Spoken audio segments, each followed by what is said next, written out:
The Y Curve with Phil Dobby and Roger Hearing. Here, Phil, would you like a peerage? What? You know, Baron Farnham, Marquis of Guildford, job for life, red ermine, headed notepaper, that's it. Bank transfer's fine. Account name? Oh, the Conservative Party. It's not like that. Well, it's not far off.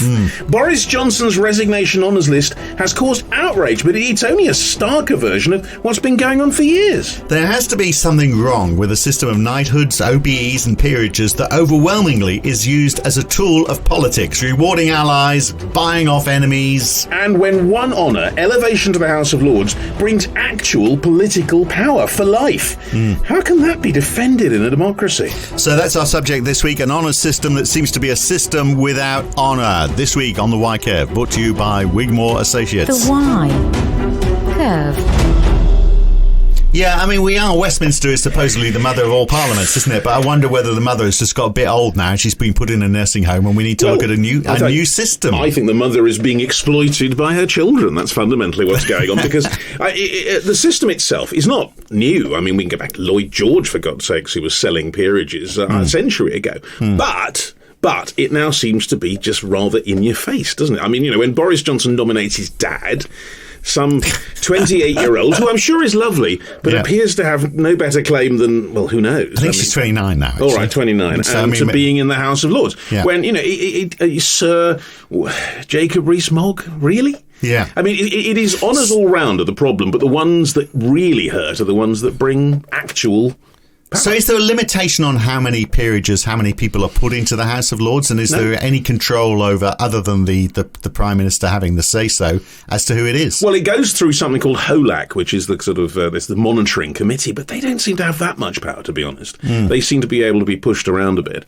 And it's, in the end, the problem is it's been a tradition of giving people honours for help. So the parties, our political parties, don't get state support generally. Yeah. So they have to get money from somewhere, so they have fundraisers. Well, you know, you've got to give the fundraisers a nice present. Yeah, so there's the easiest way to fix that. Well, one easy way to fix it is to get rid of the House of Lords, of course. That's a possibility, isn't it? Maybe more than ever before. That is a thought that might be entertained by the majority of the population, particularly when a former Prime Minister wants to put his dad in there. And as you say, a 29-year-old personal assistant. So, I mean, this is clearly a violation of the intent. Yeah. But also, I mean, if it's being used to reward people who fed money into the parties, I mean, we've got a state broadcaster, for example, public broadcaster. Yes, let's not say state broadcaster. Public broadcaster. There, yeah. So, there's come election time, there's a vehicle there that could be used for promoting the agendas of various political parties without those political parties having to rely on advertising. Because, I mean, the moment you start going at advertising, then it's who can get the most support financially and buy up the most airtime. Yeah. But the thing is, I mean, parties need money. I think you can't say they don't.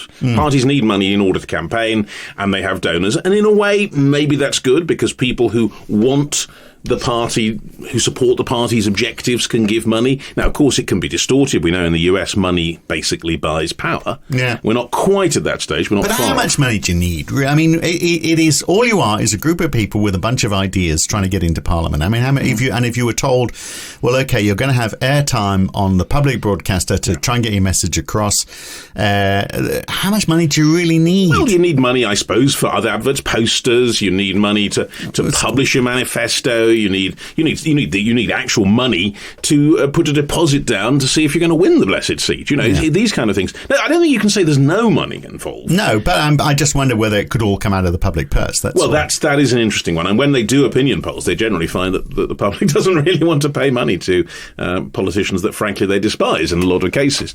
But it's more than that. It's not just money. I mean, it's to do with really giving little people love having little monikers on the end. OBE, CBE, MBE, Sir, Dame, people like that. You hand it out. Would you? I mean, I'm not fussed. Would you like to? Can you honestly say, Phil, that if a little letter appeared in the post tomorrow that said, I think I'd assume they'd got the wrong person. Well, you would, and they probably would. Let's face it. I mean, you've done so many years for the BBC.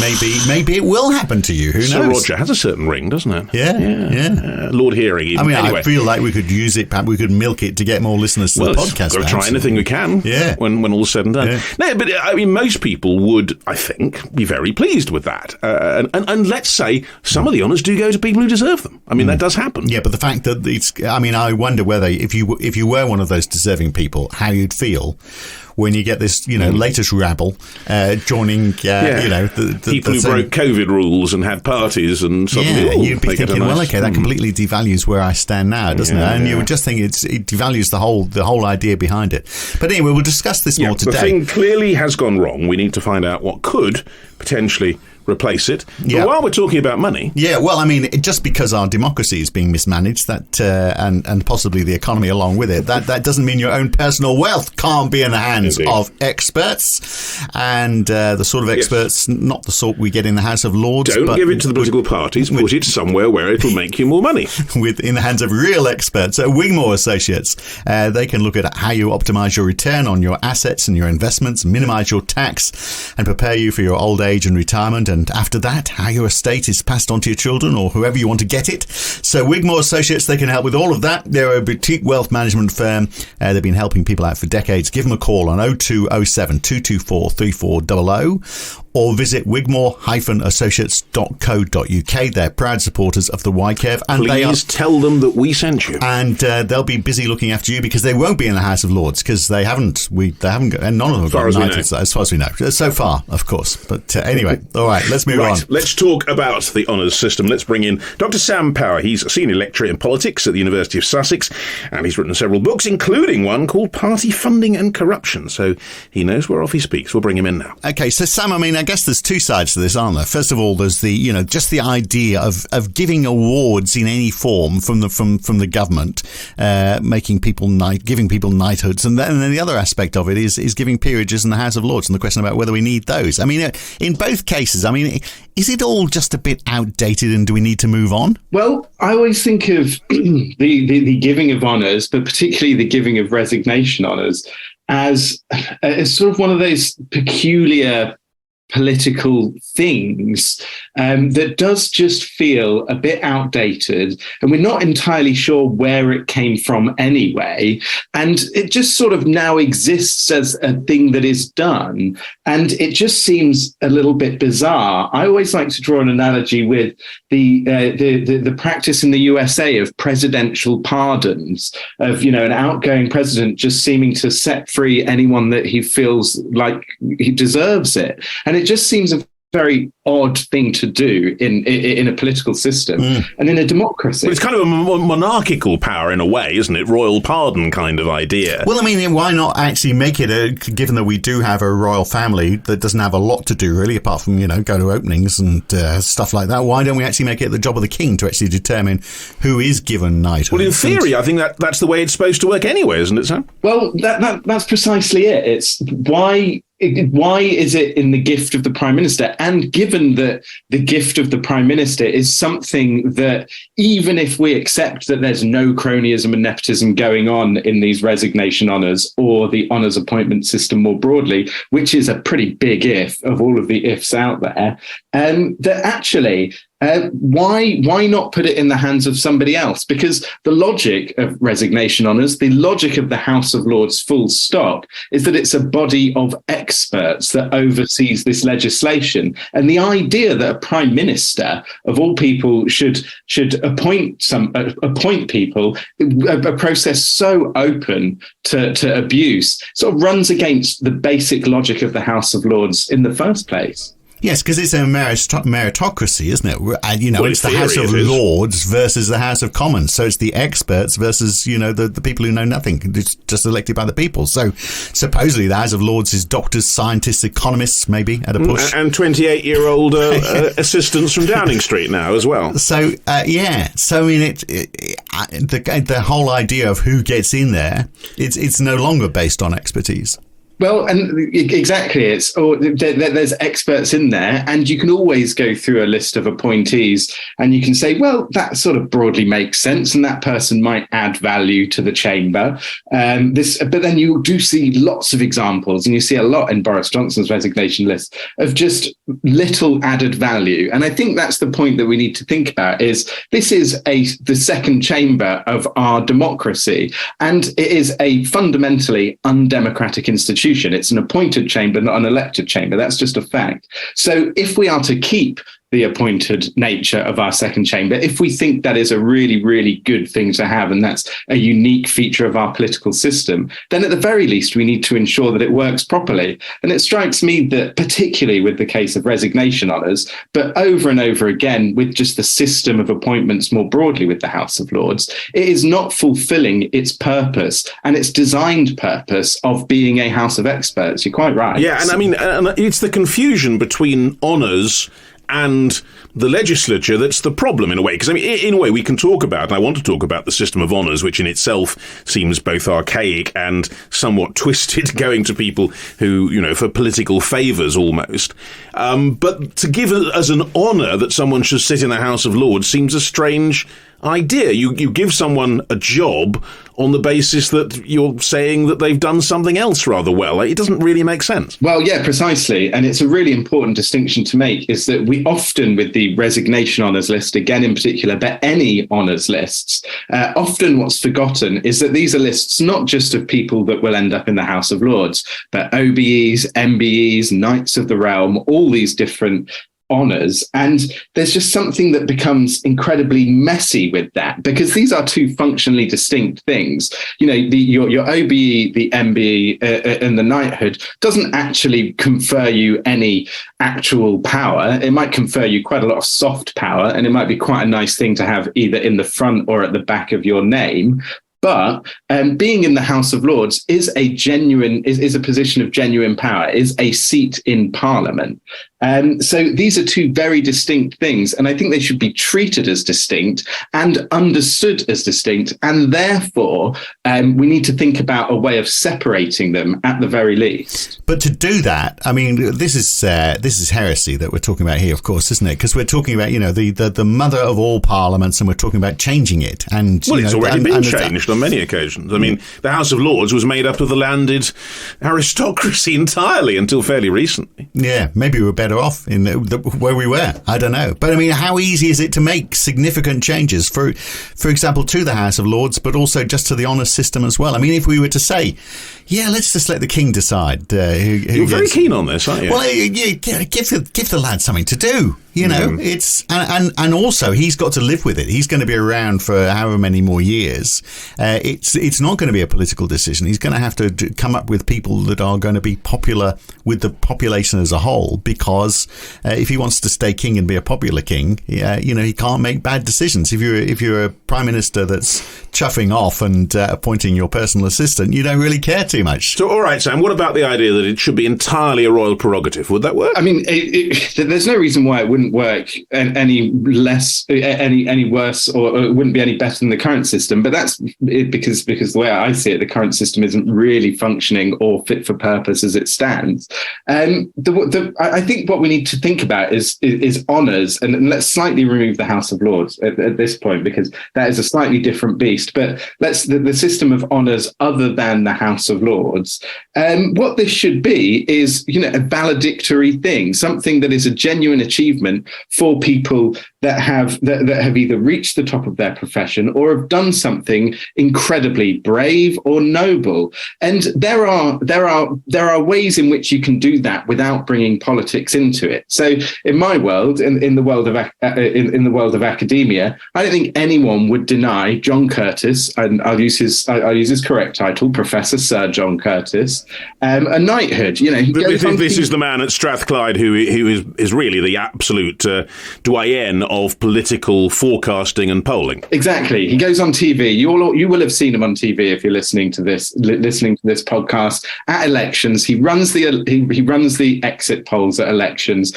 He is a fantastic communicator of politics, what politics is, and what we should expect in the coming days, weeks, months in British politics. And the fact that he is knighted, I think, really is a stamp of approval for the fantastic work that he's done. But then when you see every Tom, Dick, and Harry that is best friends with Boris Johnson getting knighted or an OBE, then it really cheapens his achievement. And actually, you don't need to necessarily put that gift in the power of the king. You don't need to put it in the power of a prime minister. You can have a body to which appointments, and there is this body, overseeing body to an extent, but you can have a submissions and nominations process and then a decision that is made. And it strikes me that actually respects the process and respects absolutely. So let's, because I'm in find a solution mode on the show this week. I want to come out with an answer to all of this. So yes, I mean, the idea of nomination. So you take a whole load of different categories from different aspects of public life, and one, you could break academia into several areas. For example, people nominate people who they think are particularly influential and have done some work and that needs rewarding.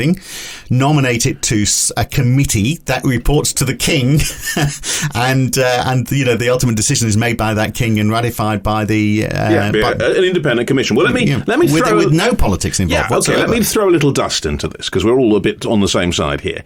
What about the argument that actually the way politics works in this country is that people are required to do things for very little reward? Actually, a lot of, particularly the backroom people, and it's been a tradition for a long time that people who have helped the party in power, or even the party out of power, are rewarded in this kind of way. And it's a way of also getting money to the political parties, which they do need. And as long as we're not prepared to pay for these political parties out of public funds, there has to be a mechanism of rewards to make the whole thing work. Yeah, because they're working in the background. Well, yeah, that's the argument. That applies to any walk of life. There's people, they've got it on their CV. But in politics, we don't pay our politicians very much. We don't pay our backroom people. We don't pay donors. I mean, Sam, doesn't it make sense to have some system where you can encourage people to oil the wheels of our democracy? So please, don't disappoint me, Sam. So please say no. Well, I'm sorry, I'm going to be terribly academic about this and say there's very interesting points to pull out there. But one of them, and this was said by one of the leading sort of investigators of political finance across the world, was sort of playing a devil's advocate and slightly pulling at a thread that actually, again, if you take the House of Lords out of it, it doesn't really matter if you're giving party donors a knighthood or an OBE, because they have no real influence on the process, and yet political parties need the money.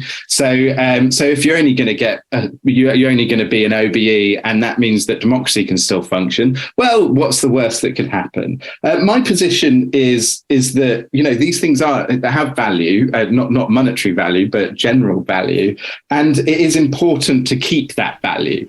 Yeah, it gets devalued by the recent examples, doesn't it? It gets devalued, and if we start creating a market for finance politics, then that's really problematic. So then you get into questions about, well, are there better ways to finance politics more broadly if we end up having to rely on dodgy backroom deals and honours given left, right and centre just so our political parties can function? The second thing that I think is really important to think about is, again, there's an extent to which you're right, is that politics, perhaps politicians and backroom staff aren't paid enough or should be paid more, but politics is a public service, right? So actually, there's an extent to which we want people that genuinely believe in public service to be performing these roles.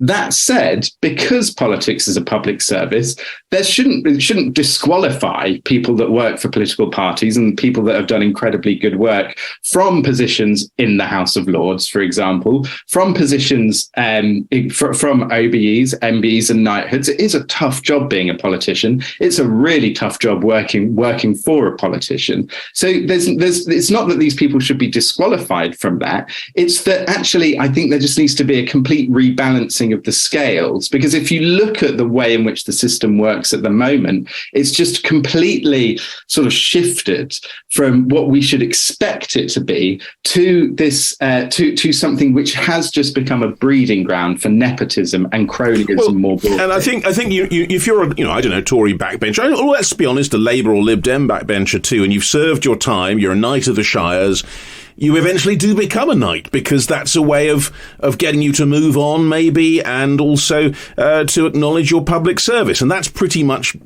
baked into the whole system. Well, or is it actually you're going into the Lords because you've got you've developed expertise from so many years of public life? I mean, I can see a justification for that. So you are you've got expertise that you're adding to the value. You've got wisdom, which perhaps younger politicians haven't got. But Sam, that may be the theory, but it's very rarely the fact. You may have wisdom, but you much more likely they want to free up a constituency, so you get a boot up to the Lords. I mean, that's what we thought was going to happen, of course, with Nadine Dorries, but didn't. And there was lots of talk around in the sort of late to mid 2010s and boundary changes are going through now, that there was going to be lots of peerages or knighthoods offered for MPs to stand down to create better seats for better performers. And again, that doesn't really speak all that highly of a system that's working if you're trying to use it to coax out the bad performers and get your good performers in. So again, I think there's nothing logically, and actually think it's welcome that you have people that work in politics in an appointed second chamber or given knighthoods. But perhaps there needs to be some kind of quota system where, again, let's go back to the Lords. If you have a system where it is a place where the experts are, where the experts look at legislation, then make it like that. Make it that there are a specific number of people from different skill sets that are Lords. When one leaves, another one goes in. Your classic one in, one out rule that everybody remembers from being a student, or at least I do, a long time ago now. And, there's an element of that, which is politicians, which is people that work in politics. It's a rebalancing of the scales. But how do you determine who picks who goes in there? Well, this is where some kind of very clear independent commission would come in. Look, there will be worthy candidates in any system that don't get in. When you are appointing anyone for a role, when you're interviewing people for a job, you will more often than not get a lot of candidates for one role that are incredibly qualified and would do the job incredibly well. Eventually, you have to make a decision, and there's no reason why that can't be the case in something like the House of Lords. Not everyone can become a Lord. Not everyone can get knighted. At some point, we need to make a decision about the best candidates in front of us. And it's hard to have, because I always think of it's almost like an advisory board. So you get a lot of startups. Well, they'll have a board and they'll have an advisory board. So the advisory you think of the House of Lords as the advisory board? We're thinking of a bit like that, isn't it? But an advisory board of 781 members. Yeah, I mean, many of whom have no interest or useful things to contribute. Oh. But there is the other argument there, Sam, which is that this has been working for a long time. I mean, and allegations about bribery and people being put into the House of Lords, for reasons other than merit, go back, at least as far as Lloyd George. And generally, yes, the system creaks a bit and there's a few outrageous appointments, but it works. And the old conservative with a small c argument is if you ain't broke, don't fix it. So it works to an extent. The House of Lords is a functioning second chamber, but the question is, does it work as well as it could do? And are we just happy with a system in which there is a great deal of public outcry every 2 years when the next honours list gets announced, or every 6 months when the next Prime Minister resigns? Or more frequently. Exactly, more frequently than every 6 months. So the question is not, well, I suppose it's a system that's stuttering along. Is it a system that people have a great deal of confidence in when we see this happening? Well, no. We see from the polling that the House of Lords as an appointed system isn't necessarily is not a system that is all that popular. We see, frankly, from news story after news story, which isn't all that healthy, the House of Lords and the legitimacy of the House of Lords is constantly called into question. So just that it works, I don't think is a high enough bar. I think that a system which works is important, but a system which embeds confidence and instills confidence in people is just as important. And it strikes me the House of Lords is actually something which people don't have confidence in and people don't see as all that legitimate. So how we change that? Let's come back to that in just a second, because you made a comment a little while ago. We were talking about payback for people who, who've supported political parties and getting rewarded in the honours list. Are there any countries around the world where political parties don't get donations? By law, you're not allowed to, and they have to stand on their own 2 feet. Because obviously that would, before we started talking to you, I'm going, how much does it really cost to run a political party? We've got a public broadcaster that could be promoting the manifestos of the various parties. Do we actually need to get donors? Can't the public purse pay for the campaigns for each political party? And then we get over this issue about payback and rewards. So there are a number of private financing or the funding of political parties through private means, but through individuals and businesses and corporations and trade unions.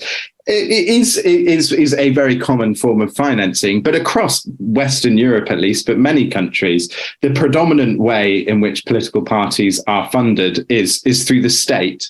The state just does provide much of the money that political parties get, and that's largely worked out on a basis of the number of seats that you get in Parliament and the number of votes that you get at an election. There's other things that are thrown into that pot, but that's generally the way it's worked out. And, there's a lot of benefits to that. One of which is that it does dampen down the amount of donations in a system. It doesn't entirely, and actually donations are a useful thing to have. Donating and engaging with politics in that way is something that should be welcomed. The problem is when you are seen to get something in return for that donation. The rule of thumb where donations are completely banned, and there's very few places where that is the case. A really good example, though, is France pre-1988. Okay, France pre-1988 donations were almost entirely banned, and actually just the financing of politics more broadly was banned. If you do that, then someone will find a way of funding politics anyway. They'll just do it. Was that what happened in France? Yeah. It was illegal financing of political parties was rife, frankly. So which highlights a slightly broader problem, which is if you close off an avenue for the funding of a political party or for the funding of politics, the money will more often than not find its way into the political system. Money is like water. Money in politics is like water. It will find a way through and it will flow in. It will find the loopholes and it will flow into the system as you block them. And the big donors will be the ones that matter, and they will tend to be inevitably the already rich who wish to get a return on their investment. And more importantly than that, sometimes the very, very, very rich aren't all that interested in a return on their investment. They just the money is nothing to them. I'll give you a story from a political donor that I interviewed for my book, Party Funding and Corruption. And this was until recently, he held the record for the biggest one-off donation in British politics. He was a guy called Stuart Wheeler, who was a fascinating man. And in the early 2000s, he donated £5 million to the Conservative Party. And I went to meet him, and in the email back to me, when I asked if I could speak to him, he said, "Would you like to meet me in London, or would you like to meet me in my castle?" Which is one of the best interviews, one of the best emails I've ever had. But he said, when I asked him, I said, "So £5 million, that's a lot of money to give to the Conservative Party. Why did you do it?"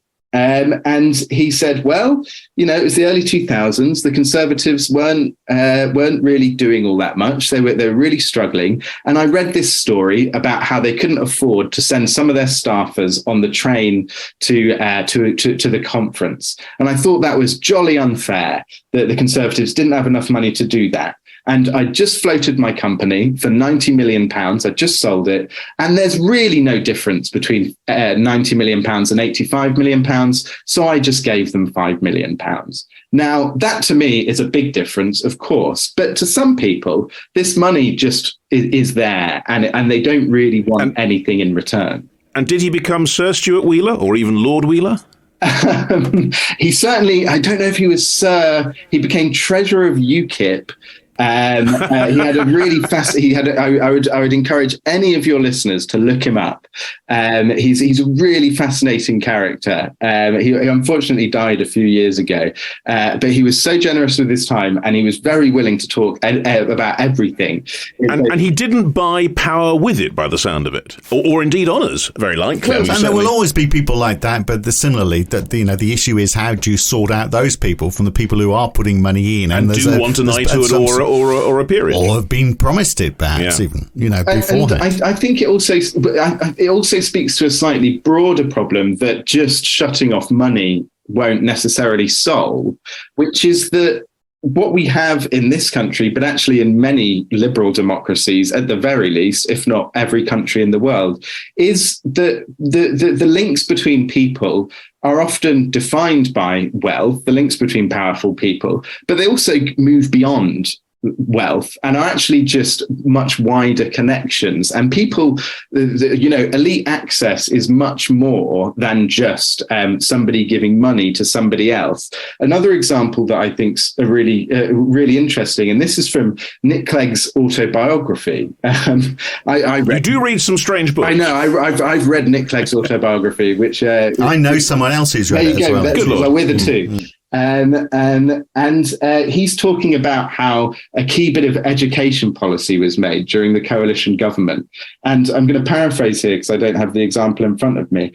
But he effectively says, well, what happened is we were thinking about school meals and how to address the school meals problem. And Michael Gove was on holiday in Egypt, and he bumped into and I've forgotten this guy's name, but the chairman of the Leon chain of restaurants, who was an old friend from school.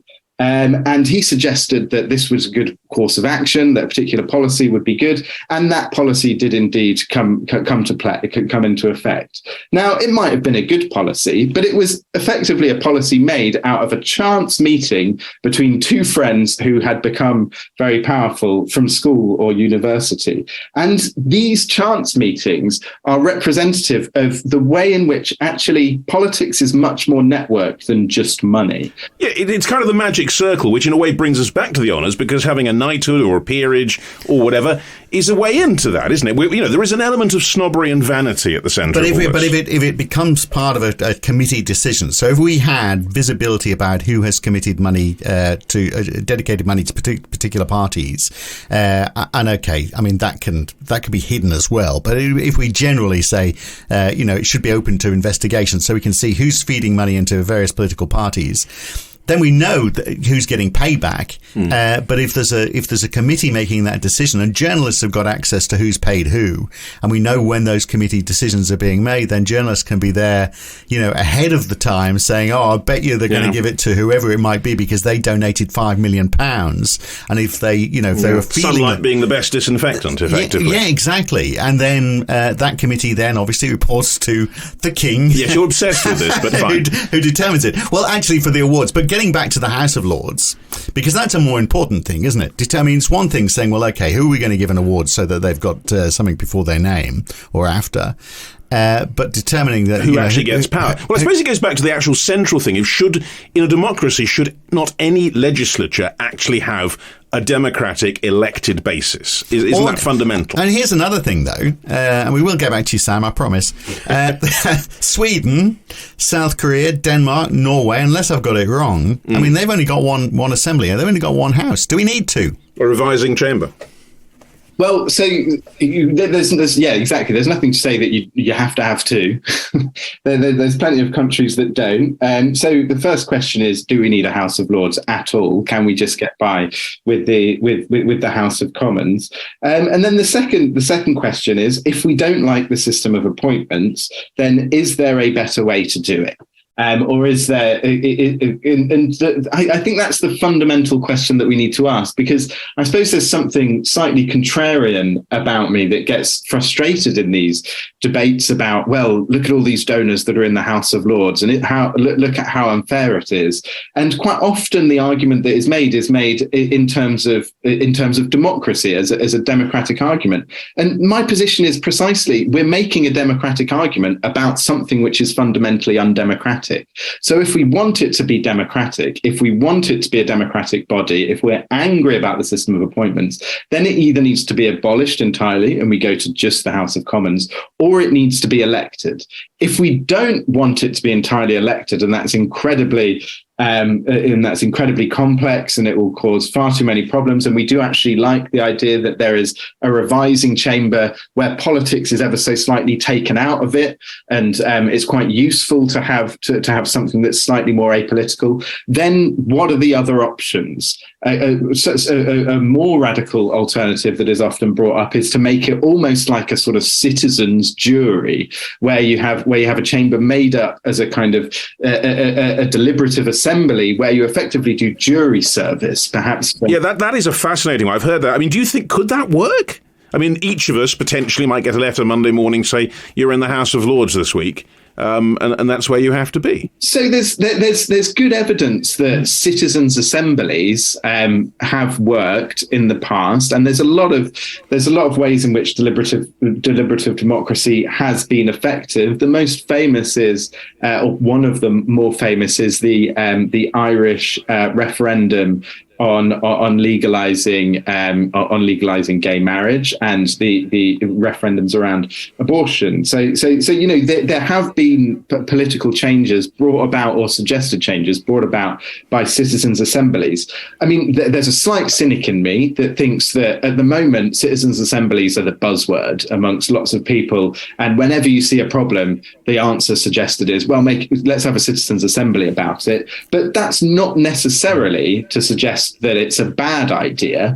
The way that I like to think about it is that let's have a conversation about what we want the chamber to be, and if we want there to be a chamber, a much bigger conversation than we can just have. Although we can have it if you want for much longer. I don't think we have the time, to be honest. Exactly. It's one of those things where it's such a huge issue in itself that it's very hard to grasp. But isn't it? I mean, it depends on what we're seeing the House of Lords as being there for, or for a second chamber in any country. Is it there to add expertise? And if that's the case, then it sort of partially does that, but not a great deal as the experts get watered down. Or is it more of a sort of counterbalance, so that, so which is the Australian experience, where you've got, on the one side, you've got the elected representatives based on geography, like the House of Commons here. And then secondly, you've got proportional representation. So you get the opportunity for a wider range of political parties to have some form of representation. So that's sort of like a counterbalance to the electoral system. If we were there to say, well, the House of Lords is there as providing expertise, if we've got any major new bill that's going through the House, there's almost always a committee or an inquiry that's set up, and they bring in experts. So we don't need the House of Lords. So we don't need it, because we already have that sit up. I mean, I think, in Sweden and Denmark, that's that's their basis. They don't need that expertise because they have lots of committees. Yeah, what do you reckon, Sam? The committee system. Speaking as someone that's appeared on a number of committees, because they assumed wrongly that I was an expert on various things.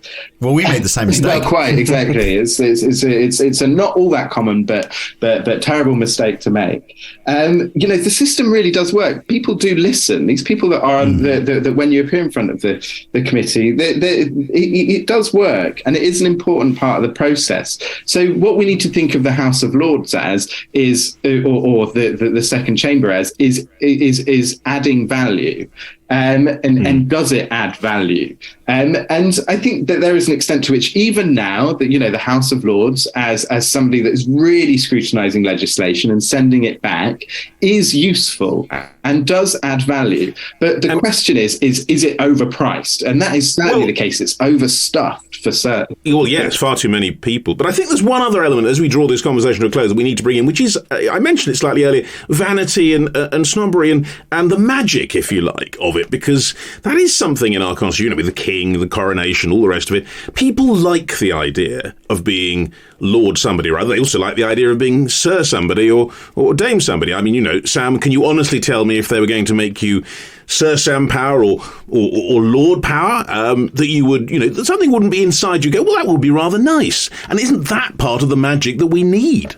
Yeah, and look, I'm not appearing on a podcast and saying that if I was offered an honour, I wouldn't accept it. Actually, I probably would. Frankly, I was saying, anyone's out there listening, he would. Yeah, I would. So you feel free to put me forward. No, but of course, there is actually a genuine. There is a pull in the idea of a power of institutions, right? That actually, when you walk into the House of Commons or the House of Lords, when you walk into the parliamentary estate, that actually just the being there brings some form of, I suppose, respect, and actually this notion of the House of Lords as an overseeing body, the House of Commons, that leads you to behave in a certain way, and I think that is actually really powerful, and it's not something that should be taken away lightly. Similar arguments can be made for the monarchy, right? That actually this is maybe to an extent a part of the USP of the United Kingdom, if you will.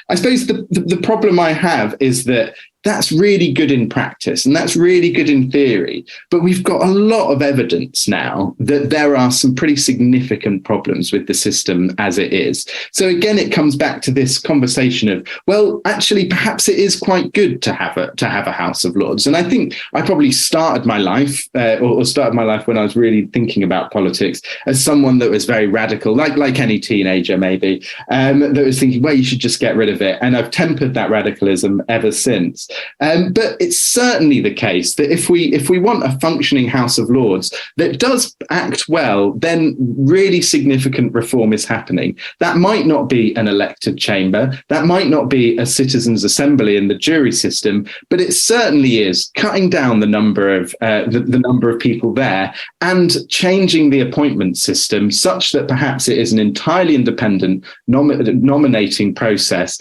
and splitting the Lords into this sort of the blocks of different expertise who then come together and scrutinize legislation. Then you perhaps keep the magic that you're talking about, but you also have it functioning better than it currently does. Right. We see, I wasn't radical enough as a teenager, obviously, so I'm having it all now. I'd rather just get rid of them. But I think in conclusion, what we are saying, I mean, that all makes sense. And if you do keep it, then that 1 in, 1 out, and not 780 members. I mean, I don't know what's a good number. 200 seems like a just pulled out of the air there. Yeah. Yeah. Well, it's a nice round number, but and chosen by committee. Yeah. And similarly, if we have the honours, visibility for who's giving money to political parties, and we have a committee choosing the honours system, then maybe we've solved the problem. There we are. For once on this podcast, maybe we've actually achieved something. What do you reckon, Sam? Well, we're getting close to solving the problem, but the problem is as with anything, is that these things are incredibly complex, and when you think that you've done it, a whole new set of problems build up. But I think it's a good start at the very least. Right, we'll ignore all those other problems. Good to talk, Sam, and you are the expert, and we thank you for being on. Potentially a knight of the realm. Yeah, we'll do what we can for you. Good Sam, to talk to you. Thanks for being with us. Thanks ever so much.